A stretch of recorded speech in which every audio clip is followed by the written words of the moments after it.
Hey folks, my name's Rene Enriquez and you are watching Uncensored. This is Rene Enriquez.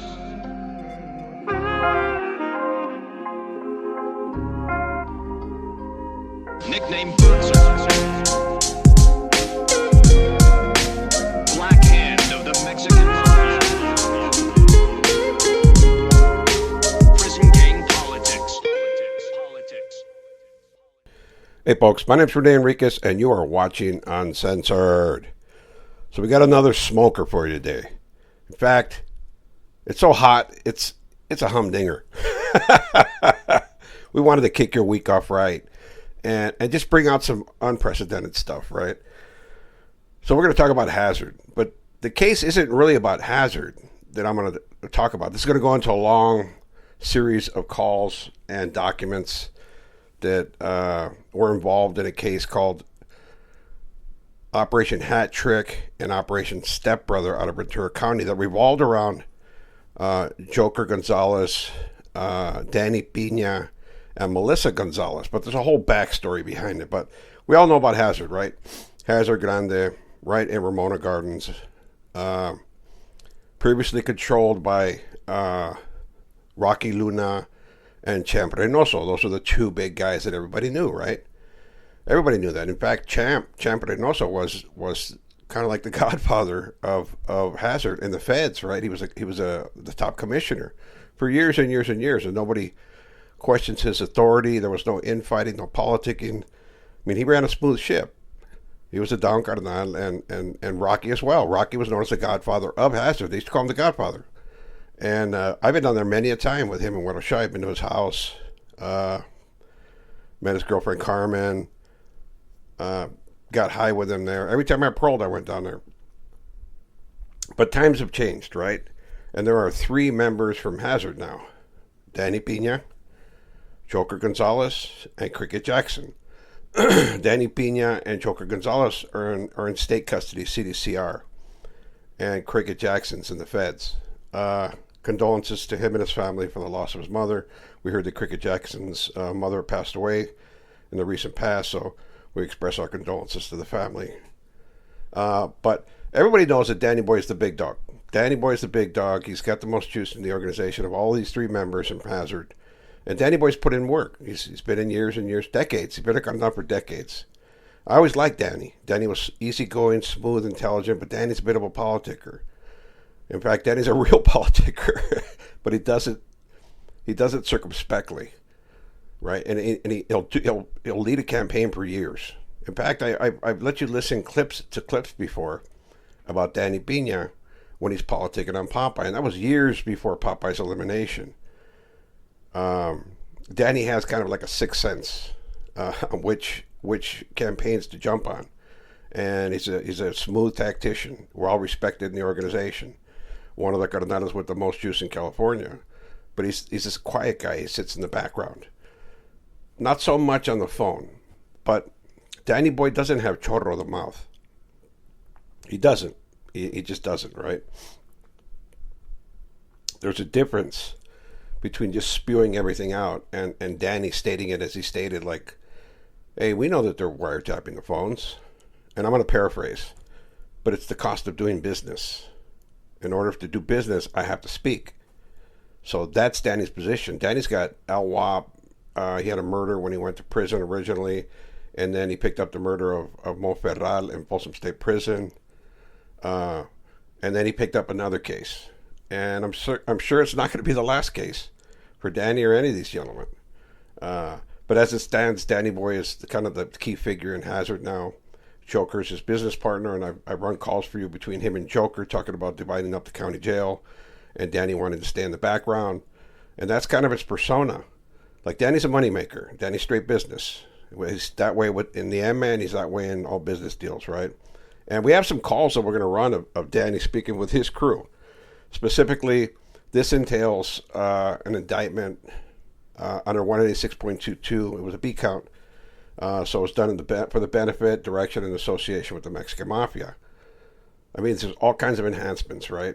And remember what I explained to you what an indictment was. What concludes a conspiracy is the completion of overt acts and furtherance of the conspiracy. I'm going to put up the whole indictment for you. Right now I'm going to show you a couple images from that indictment. This is the flow chart. In fact, that's Melissa Gonzalez. That's Melissa Gonzalez, the previous wife, the widow of Robert Gonzalez.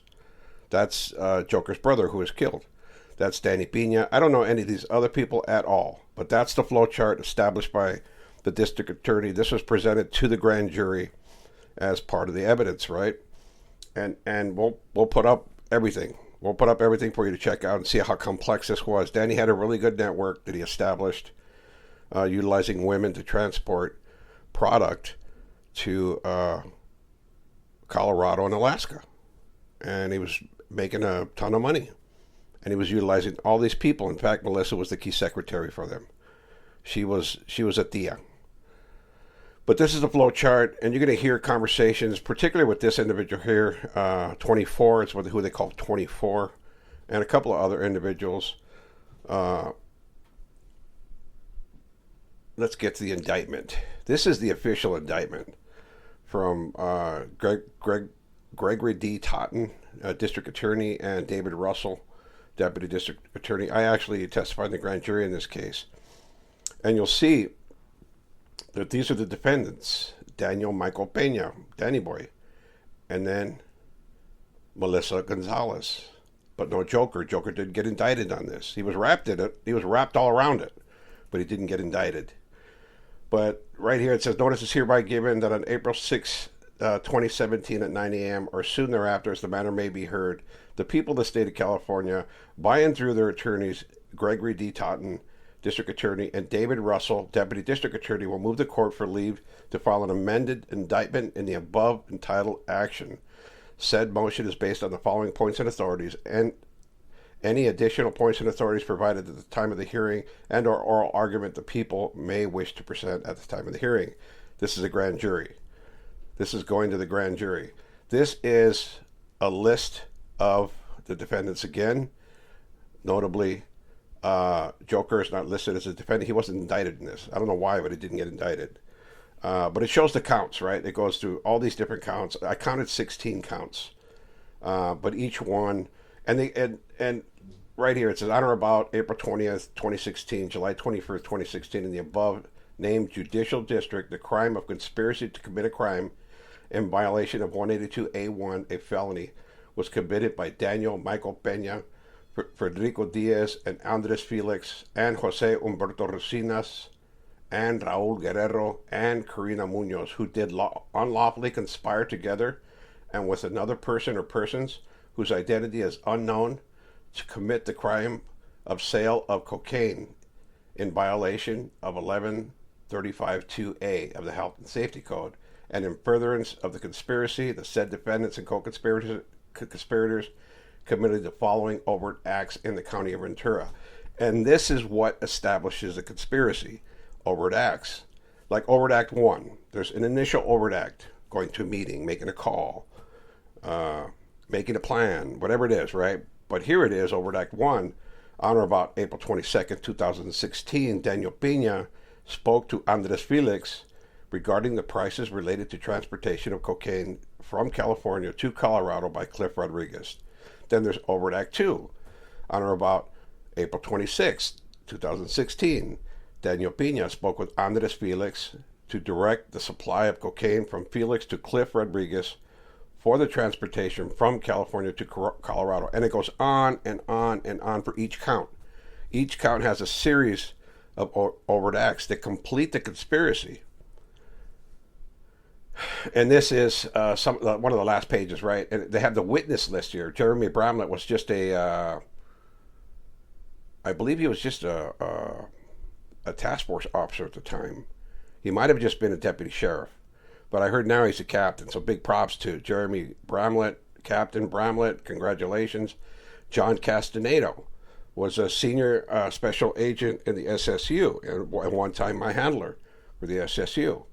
I know both of these gentlemen listed at the top. I don't know any of these other people, but I do know that guy at the bottom. That's me, Rene Enriquez. And that's the witness list, right? These are the individuals that they are going to call to the grand jury. It's presented by the grand jury foreperson here, Kathleen H. McCarthy. That was the individual in charge of the grand jury where we went. And this was all about history of the Mexican Mafia and some interpretation of the communications, which are pretty overt. You're going to listen to some of them, and they didn't need anybody to break down what they were talking about, because Danny was pretty overt. Like I said, he didn't care. But it's different in the sense that Fox having chorro of the mouth, implicating people in politics at the same time, and just dragging everybody through everything. Danny is specifically directing his crew to transport product, right? And he knows they're listening. He knows that they're on these phones. Well, at the time, I'm gonna give him this, right? Danny is not doing this knowingly during these calls, because there's a big twist in this case, right? They go out and they get Title III warrants on some of these calls, right? But there's a big twist. We're going to save that. That's a huge thing, and one of the reasons some of the people got off in this case. But it was some great work by the defense attorneys that had an idea, and it panned out. We're going to get to that. I promise. But it's a shocker. It's a shocker. There's a lot to unpack in this case. I mean, we got photos, search warrant photos, search warrants, wiretap affidavits. We have testimony. We have wiretaps. We have everything, right? So this case, this is what this series is going to revolve around: Operation Stepbrother. But this is Melissa Diaz Gonzalez, and she was married to Robert Gonzalez, the individual depicted here. In all these pictures, this is kind of a shrine to him here. She was married to him. That's Joker's brother. Joker's little brother, right? And that's Joker Gonzalez right there. Here's the kicker, is that after his brother was murdered, he married his wife, Melissa. Melissa, who was married to his brother, got married to the Carnal Joker. That's the marriage certificate from Del Norte County, and you'll see the names. Melissa Gonzalez. Her name was already Gonzalez because she had married his brother before. I didn't even know that fact until I started going through the paperwork and seen it. But yeah, it's a bit of a shocker. It's a bit of a shocker. And Joker has been through tragedy. Joker has been through some serious tragedy with his family. Years before, another brother got killed. But let's run a clip on the individual who killed Robert. In protective custody. He murdered a gang shot caller named Robert Little Joker Gonzalez, who had direct ties to the Mexican Mafia. Both men belonged to the Big Hazard gang, one of LA's oldest, rooted here in the East Side Ramona Gardens housing project. Menace was paroled in 2010 after serving time for shooting at 2 LAPD officers. And just 2 months after his release, Detective Louis Soria says Menace accused one of his own homeboys. So the audio is really bad here, right? The audio is really bad in this video. But they're talking about this guy Menace, who's Robert's own homeboy, shoots Robert over a dispute for a lost gun. This guy believed that Robert ripped him off and shot him twice. Little did he understand that this was going to turn his whole world upside down. He killed the brother of a carnal. And that's already after Joker had suffered a great loss with the killing of his brother Richard, right? So this guy went into PC immediately, took a deal for manslaughter, and I dare say that he's stashed away somewhere. He's left. He's not going back to Hazard. That's for sure. He is not going back to Hazard. But Joker's been through it, and you can't help but feel empathy for him, for his loss, and for his family. So condolences to his family, belated, but nonetheless heartfelt. In 2010, his brother Richard was eliminated by Dagwood. Right here, this is Dagwood. And remember Dagwood? Dagwood was like, I think he was from Avenues, if I'm not mistaken. And that, of course, is Pee Wee Aguirre right there. And the woman in the center is Christine, Dagwood's wife. Dagwood passed away in the county jail. He was going in for a short stint for traffic violations or something like that, and packed his old balloon knot full of controlled substances to make money in there, because there's astronomical profits when you take stuff in from the streets. Like, you could take a 1 gram and bust it into 10 bindles and sell them for $100 each. That's the crazy profits. You know, I don't know the exact prices now. I haven't delved in that world in a long time, but I'm just giving you an idea of the kind of profits there are in bringing product in, right? So Dagwood has this crazy idea of bringing this stuff in, which isn't so crazy. Everybody does it, right?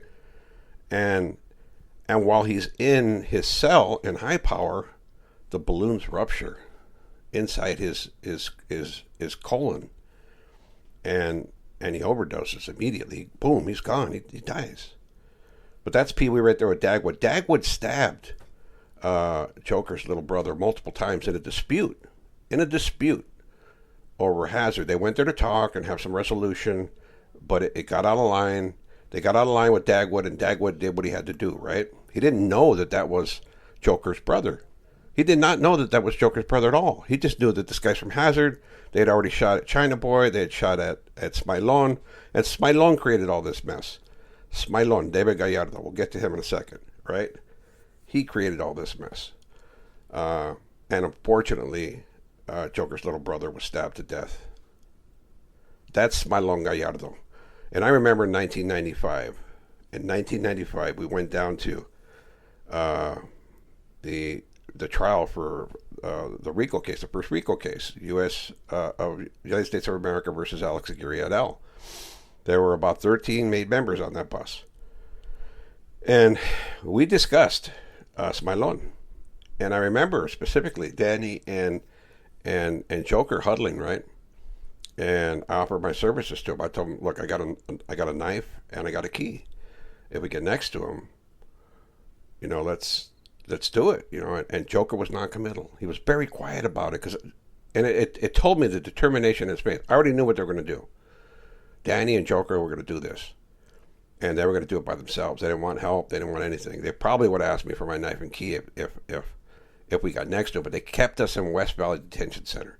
We got nowhere near Smilon, and it was assured that he was going to get nailed at some point, specifically for that one thing with Joker's little brother.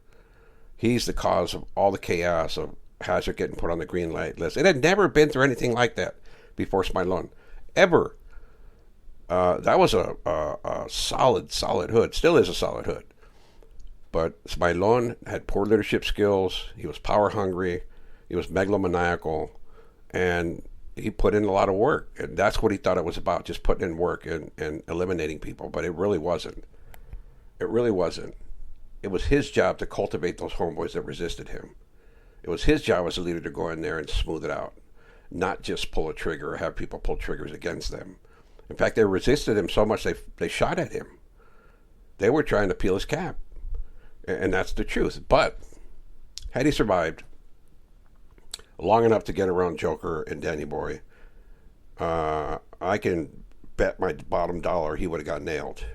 But that's a little thumbnail of what we're talking about in this case. There's a lot of interweaving. There's a lot of stuff that comes into play. It's not just a case. It's the whole history of the hood and the cardenales that it involves. But I want to give you that little teaser. The next one I'll come with is a wiretap of Danny and one of his key crew chiefs, and they're going to be talking about moving product out of state, which is kind of at the time groundbreaking for the organization, right? So when I tell you that the organization doesn't seek just to control the neighborhoods, it doesn't seek to do that. It doesn't seek just to control prisons. It wants to control other states.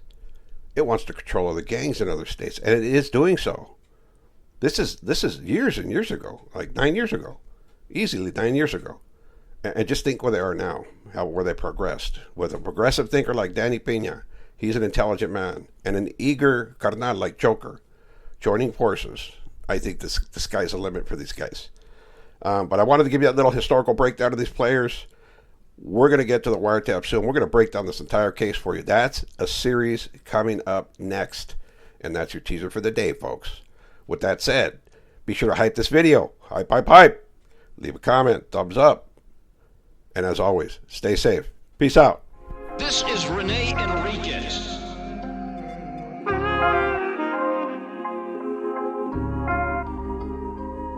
nicknamed Bootser.